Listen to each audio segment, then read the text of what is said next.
हम लोग 12th class में जो अलैंगिक जनन पढ़ना है उसमें वो आधुनिक एक पद्धति है उसके बारे में पढ़ लेते हैं।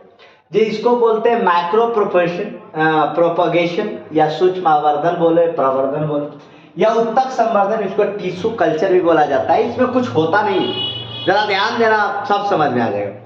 इसमें जनक के शरीर से उत्तक निकालो 2-4 पीस और संवर्धन माध्यम में डालो, जगह पोषक पदार्थ हो, जगह में वो जिसमें डाले ना वो ग्रोथ करता है, उसको पोषक पदार्थ को डाल दिए, पोषक पदार्थ में उसको डाल दिए, उस उत्तक को जहां से निकाले थे आप, तो वृद्धि करना चालू करें। क्यों? क्योंकि उसमें पोषक पदार्थ है, तो वृद्धि करना चालू करता है। फिर वो कैलस बनाता है, कैलस और बड़ा होता है, फिर हम लोग माध्यम भी चेंज कर देते, दूसरे बर्तन में उसको डाल देते, तीसरे में डाल देते, अंकुरित हो जाते, और फिर उसको मिट्टी में लगा देते, तब जा करके नया पौधा डेवलप होता है। ये एक नया टेक्निक है। ये मतलब लैंगिक जनन भी नहीं हुआ और संख्या भी बढ़ गया, इसी को तो अलैंगिक बोलते हैं क्या। जब इसको हम लोग, इसका एग्जाम्पल पूछेगा आपसे, गुलदाउदी, कौन चीज? गुलदाउदी।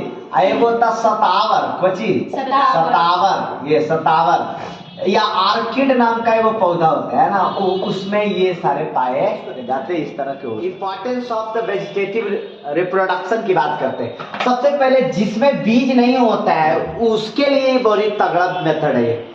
उसके लिए कैसा है? तगड़ा मेथड है। क्यों? क्योंकि बीज नहीं होता है तो हम उसके जड़ से, उसके तना से, उसके पत्ती से, इन सब से जनन हम करवा सकते हैं। फिर बोले कि आसान विधि है, कम खर्च में हो जाता है, कम समय लगता है, इस तरह से हम उनको कर सकते हैं यूज इसका।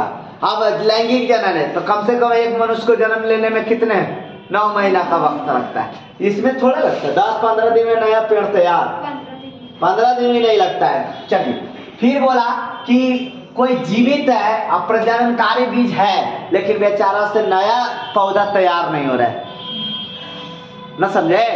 तो ये जीवित और प्रजननकारी बीज जो मतलब हुए, लेकिन कैपेसिटी में कि बीजे नहीं, अगर बीज है लेकिन डेवलप नहीं हो रहा है, तो वैसी स्थिति में दूसरे तरीके से हम लोग डेवलप कर। फिर कहता है कि पप्पा वाला लक्षण पूरा उसमें चला जाता है, इसमें विभिन्नताएं नहीं होती है, इसमें विभिन्नताएं नहीं होती है।